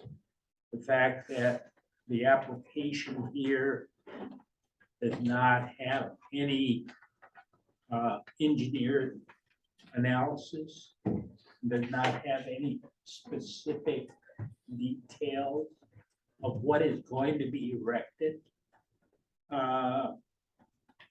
in my mind, constitutes an insufficient application for you to make a determination as to whether it's appropriate. Would that be something to do with the Excuse me? Excuse me? Go ahead. Yet, when you say that there should be a standard, I'm hard pressed to understand what the standard is to be. Because the least supportive standard is aesthetics, because aesthetic judgment are very subjective. Previously, the minutes that were read focused on safety, regulation, permanency, and quite frankly, the village does not have the resources to police these. And I can tell you that to the extent that other communities say no, which must have some underlying reason, you're going to have an influx of these installations here. And it's going to be difficult to keep them out or to prosecute them. And to prosecute them, the reality is that the compensation fee schedule that the village has or the building inspector is largely on the basis of the fees collected for new applications. So there's a limitation on the resources to visit these situations. And is the building inspector going to wait for a rainy day to go out and check the penetration? Moisture can penetrate the salt by virtue of the chemical makeup for the salt. It absorbs water from the air. This canvas does not preclude that, Neither does a building. but it retards that to a certain extent considerably. I would argue against that. Well, I mean, I had to put a dehumidifier in my condo because it, That is true. The state has come up with a compromise, and the compromise is the DNR standard. If you are going to pass this, you should include compliance with that upfront, because otherwise you're going to be trying to enforce after the fact. I don't disagree with that, Hector, and if I can just comment real quick, Ron. I don't think the intent was to just cavalierly or nonchalantly say everybody can throw these up. I think the intent is that they would in fact have to have structurally engineered drawings stamped. They would have to go through an inspection process. And the ordinance would state those requirements. And they would have to They get, would state inspection, re-inspection periods or reapplication periods to be, determined, but I mean, your point of not allowing this until that's done is well taken. I think that, for me, the aesthetics portion of this, and when I spoke to that, if the general public or the neighbors can't see it, then it doesn't matter if aesthetics is subjective or not, because they can't see it. So, I think there are likely going to have to be different levels of this, or some very clear guidelines of when and when not allowed, right? In that ordinance to be drafted by the legislative committee, but I mean, that's gonna be tough to do. If we hold the standard to the or hold our ordinance to the DNR standard in general, I think that, that'll cover the bases as far as acceptability. And again, it's not that I don't appreciate your concerns here, Hector. I think though that we live in Wisconsin. Salt is a reality of our existence here in this frozen wasteland in the winter. you know, and I think we can't expect every person that does salt operations to build, you know, these big salt domes like we see out by the freeways and stuff for storing salt. DNR does. DNR's got it. DNR's got our money though. I don't have everybody's tax money. Right, if the DNR wants to store and provide salt to all the contractors, great, but until then, other people have to operate and run businesses. So, I think your primary concern is, what does he do between now and the time that that ordinance actually gets drafted and approved and enacted? And then what kind of fee schedule goes along with that inspection and stuff like that, correct? Well, what did he do before he came up with this proposal? Violated the law. Well, I'm not suggesting that. I'm just saying that I'm not so concerned about the situation as the domino effect. Because you do have a lot of landscaping businesses that operate seasonally and logically look for a business. And you have them here in the village, and you're going to get more applications. And it's a situation that you're gonna have to deal with. I'm just cautioning. We could correlate it to the amount of acreage. I think a site-by-site analysis would be the way to go about it. You guys gotta realize where my site is, if you guys haven't noticed, I put a few bucks into it. I don't find myself doing anything half-assed to say the least. What I'm trying to do is lessen the load of, because we do lose salt if we don't care, if we don't cover it, there's gonna be a bigger problem. So that's what I'm trying to get to. Do we have, are we talking about two different things? One, the structures themselves, and then what might be stored in them? Yeah, what's the structure because of what's stored in it? There aren't very Well, we want to deal many with, regulations for topsoil. But there are regulations for runoff from salt. Topsoil, no. Salt, yes. So when we did our past structures, we went through and actually like caulked all the joints of all this, because we built them out of the big concrete blocks. So we took like the spray foam and spray foam insulated every one of the cracks, which was just for the fact that we didn't want water coming into the thing from the bottom of our side either. So that's the way we protected them in the past. And as I said, if you want to have something that we are following the DNR standard, I have no issues with that whatsoever. As far as an inspection, no issues whatsoever. That's where I stood. So there's two parts to this question right now. The hoop structure temporarily, and then it goes to the board for an ordinance. The legislature, yeah, legislative committee for writing an ordinance. Some kind of approval for a temporary structure and then go for a permanent kind of thing. And if But there's, you've been in contact with the DNR, it sounds like to me. We've had to deal with them several times, yes. Not necessarily salt, but yes, I've talked to them about salt before because we had the issue in Sussex, and that was my fight in Sussex with them, was the fact that we had no interest in being in Sussex. I mean, we were looking for 17 years. And it was that we put this hoop structure up. And I said, well, now we got a tarp over it. That's not helping anybody. Because every time we pull that thing open, we'd have water all over the tarp, which would be exactly what Hector's issue is. Yep. And now we have now made a bigger issue of it. Yeah, and you don't use salt unless it's snowing. Correct. And snow is moisture. And it's thrown over all the roads and every one of our properties has that. So it's one of those things that, trust me, I hate salt. It deteriorates my equipment and everything else, but it is a necessity in my business. so then if they write a fee schedule into the ordinance, are you going to attach the fee to this? I don't think so. Yeah. Well, how did those inspection fees get levied and determined? And I mean, do we get to do that, or are those dictated by the state? No, we determine that as a board.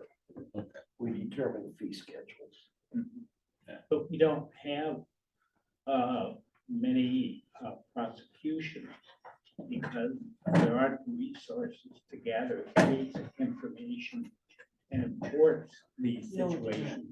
You may recall earlier this year, we had the building inspector and the police chief basically approaching you and saying, what should we do? How should we go about enforcing these code violations? There is no infrastructure in place for enforcement as such.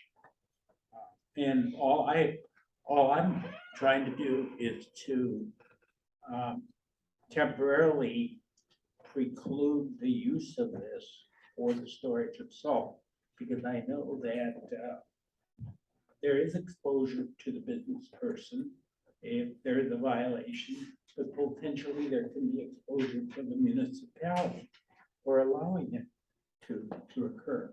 And we don't have the ability to enforce the DNR standards. In fact, I can't tell you specifically all the details. It's a functional thing depending on how much has to be stored, how long it's gonna be stored, and so forth. Believe me, if the DNR figures out he's in violation, they'll do all the prosecution he needs. They won't have to worry about a municipality. The DNR take him to the cleaners in a heartbeat. They inspected, when I was in Sussex, they inspected 3 times over different things, because somebody had said that we were putting oil down the drain, they thought it was a different property, so I had Mitch there, we actually went to college with. And every time, everything went perfectly well. Hoop was removed, then it was like, I gotta get the hell out of Dodge. So as it sits, we are now going to be entering November on Tuesday. If you've got some great idea, Hector, I'd love to hear it on how do you protect salt in Wisconsin, because I've given you the best idea you can come up with it this way. Ben, so I've been doing my Google research over here. So DNR has what's called SWIP, Stormwater Pollution Prevention Plans, and those apply to industrial sites. But actually it's, quite surprisingly, it's the Wisconsin DOT that regulates salt storage facilities. I'll read you a couple things from their website. Under the Wisconsin Administrative Code, WisDOT has the responsibility for administering Chapter Trans 277, of which the purpose is to prevent contamination of Wisconsin surface and groundwater with chlorides from road salt storage facilities.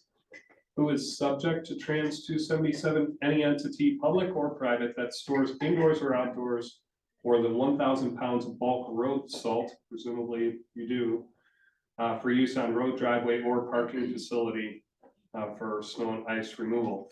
And then I'll spare you the whole list, but there's 6 key provisions here. Provision number 2, road salt must be securely covered year-round. This may be accomplished by storing the material in a building or covering it with waterproof material, generally a tarp, that is sufficiently secured to withstand damage from wind. Securing the tarp with excess salt or sand is not acceptable. Says under key provision 5, there is no construction specification for salt storage buildings. Any structure that provides an impermeable pad and waterproof covering is acceptable. And there's other requirements about keeping it in good repair, et cetera, et cetera. So if the village was to consider an ordinance, it would be, and it requires all salt storage facilities to register with DOT. So I would suggest that they have to do that, and then if you make an ordinance about this, you just reference Trans 277. Yeah, based on that ordinance. And then further, the plan commission can certainly determine whether or not hoop huts are acceptable, or if they're only acceptable in light industrial or quarry zone areas, only for specific uses and under certain restrictions, fine. But as far as having to, it looks like DOT is the keepers of the requirements for these things. Well, it sounds, I mean, rather than sit here and try to do the job of the legislative committee and the board, we've got the issue at hand. Got a motion and a second on the floor, I believe.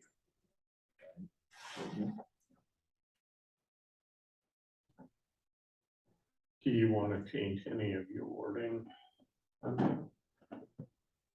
Brenda, read my motion back to me, please. Motion to temporary approve the structures pending an ordinance allowing them with structural engineering. I'd like to amend my motion to include the provisions of the Wisconsin Department of Transportation regulations regarding the storage of salt. What, section 272? Yeah. Trans 277. 277. 277. We know Milwaukee Falls, down in Jones Island. Jones, yeah, right. And I think I seconded, correct? Yes, you I will amend my second. Okay, we have an amended motion and amended second. Hector, Just a point of clarification, I can get on this tomorrow. But did you indicate a temporary permit for 3 years? Because arguably, We'll just make maybe it, I heard. let's make it, I didn't say 3 years. Oh, My intent is I for missed. 1 year until an 1 year. ordinance is written. okay. Because otherwise, it's 3 years with grandfather in, no permission here. 1 year. I think that was my suggestion, that when the Okay. legislative committee writes the ordinance, that maybe we include a periodic inspection period or a permitting process. Sure. The faster Kelly's rock salt storage gets done, the faster I'm out of line altogether, so that's all I have to say about that. It's the number one thing off my list, but I am still in it for at least a year. here we have an amended motion and second. Do we have any more discussion? All in favor? Opposed? Motion carried. Discussion and possible action on amended plan of operation for Ideal Property Management, 20316 West Main Street, Lanham, Wisconsin, 53046. Do you want me to put the Christmas music on or? At least we didn't get through winter on this one yet. No, that's not. I won't get dinner. So is the whole purpose of this just to do the temporary Christmas tree line? And can't we just have a process like we do for the firework guy up the road for that? Something like this, instead of making them go through all this? Okay, thing on that, Okay, fireworks guy is a transient merchant. Yep. I only spent 15 minutes looking into this. But it's debatable whether or not Ideal Property Management's a transient merchant because they have a permanent office inside that building and this is in their parking lot. gotcha. So I stopped there trying to figure it out because it's such a great area, Okay. but I just wanted to throw that out. Well, the hoop's been jumped through already, so I guess it doesn't really matter now. No pun intended. I think it's Right. a great idea. Yeah, I do too. The only thing I would maybe say is, I see that you noted that it was gonna be, the portable restroom was for the employees. I think if you have, people buying trees and they got a kid that's gotta go to. Oh, yeah, they're handicap, portable restrooms that we get from Arnold's, so they are for the public.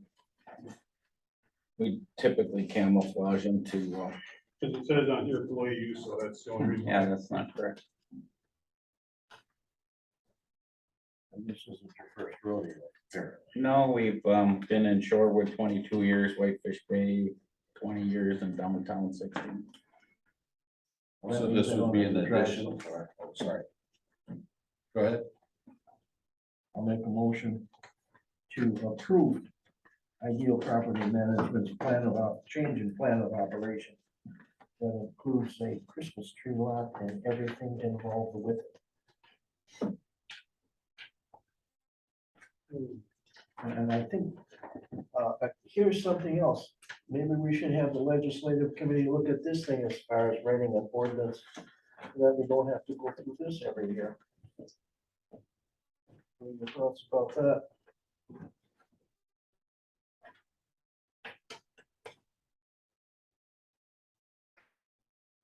Did you get a second? I'll second. Have a motion and second. Do we have any more discussion?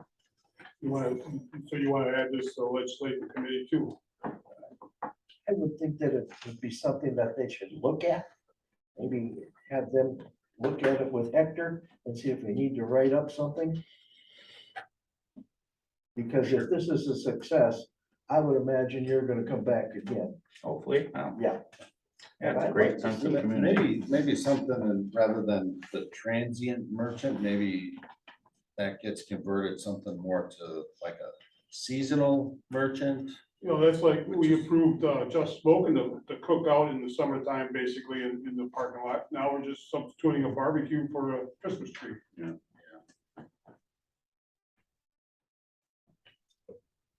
We have a motion and second. Any more discussion? Any comments, Hector? No, I think it's a good idea. A lot of communities do bring it before the plan commission because the operation itself is pretty standard. The trees are cut sometime in late August, early September, and then put up.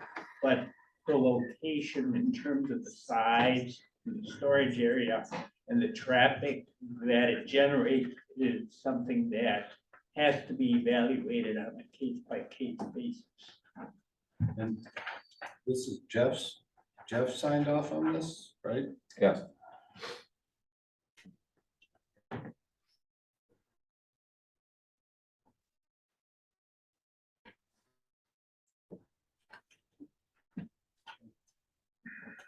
Any more discussion?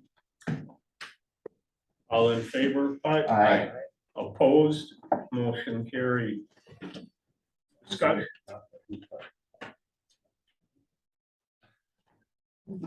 Discussion and possible action on sign permit application for Ideal Property Management 20316 West Main Street, Lyman, Wisconsin 53046.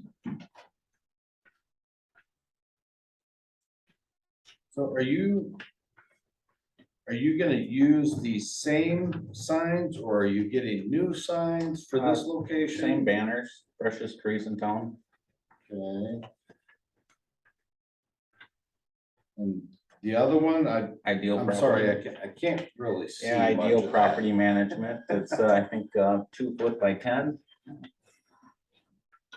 2 foot by 8. Okay, 2 by 8. Yeah. You don't have any competition, they have to be the freshest.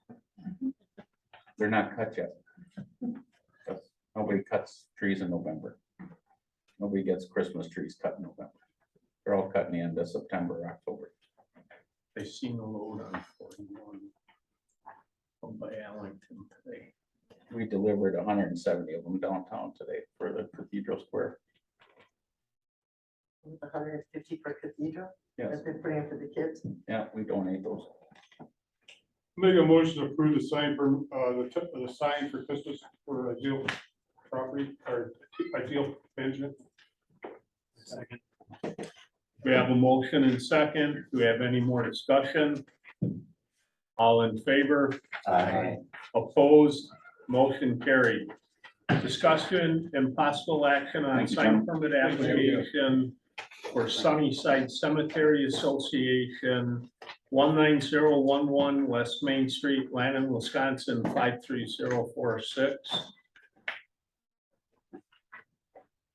I don't have any opposition to this. I think it's a big improvement from the previous one that was frankly spent more time on the ground than it did up on the sign. So I would, I'll make a motion to approve. Second. Have a motion and second. Do we have any more discussion? This is basically to fill out the file that there's something on file. Yep. And it is a hunk of stone. Yeah, this one's not going anywhere. We have any more discussion? All in favor? Aye. Opposed? Motion carried. Motion to adjourn? What day do you want to set the next plan commission meeting? Yes. You wanna move it up a week? Move it back a week? I don't really wanna see it move to Wednesday. What's past practice, Brenda? Usually up a week or. Yeah. Sometimes, let's see what December looks like. Sometimes they'll do just one in early December to be the November, December one, but we'll have things probably, so. Because what's the last Thursday of December? The 29th. Usually, yeah, during the holiday, they don't. We haven't done that either. Do we even know that we have any agenda Right, we items yet? won't know, yeah. Well, would we Privilege. want to combine November and December and do it the 1st of December? Or tentatively move it up a week, and if there's nothing on the agenda, cancel November, but then we have to figure out where we're gonna go with December also. Well, we know Whispering Ridge should be on it for, if you do it on November 17th, Whispering Ridge will be on it. You know, There's a couple things. and then you can always move December up A week as a well. week or Or 2 two. weeks. Yeah, 2 weeks to the 15th of December, that way you're free of the holidays totally then. And then go back onto a regular routine in January. So it would be November 17th. Mhm. Do we need to make a motion on that? Yes. Make a motion to set the November plan commission meeting for 6:30, November 17th, and the December plan commission meeting on December the 15th at 6:30. Second. We have a motion and second to move the plan commission meetings for November and December. Any more discussion? All in favor? Aye. Opposed? Motion carried. Motion to adjourn. Second. Make it. Motion and second. Do we have any more discussion? All in favor? Aye. Opposed? Motion carried. Have a good night. Thank you, everybody. One question, on your over engineered. So, people want to pay this, yeah. They're okay. Yeah. Randy, let's go. Take care of it.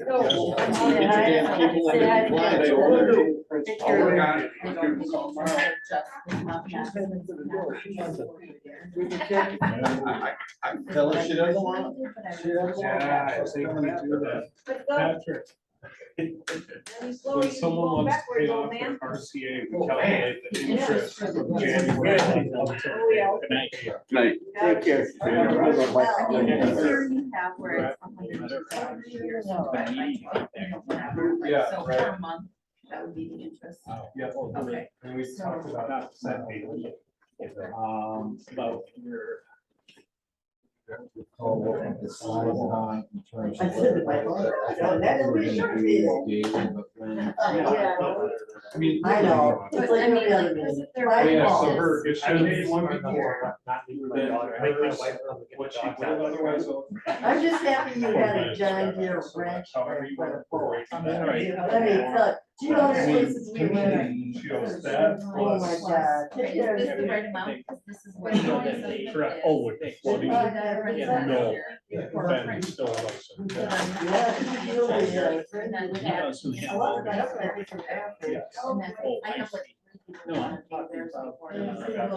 So then that have already been on textbook for 1 year, so I'm like, okay, I just had to make sure I had the numbers right in my head. That Monday, a week ago Okay. Monday, I got a phone call All from right. that. And I know presumably we gotta redo that full spreadsheet. Yes, I sent you that The guy spreadsheet. was supposed to be I there. don't know if I'm you got sure you it. did.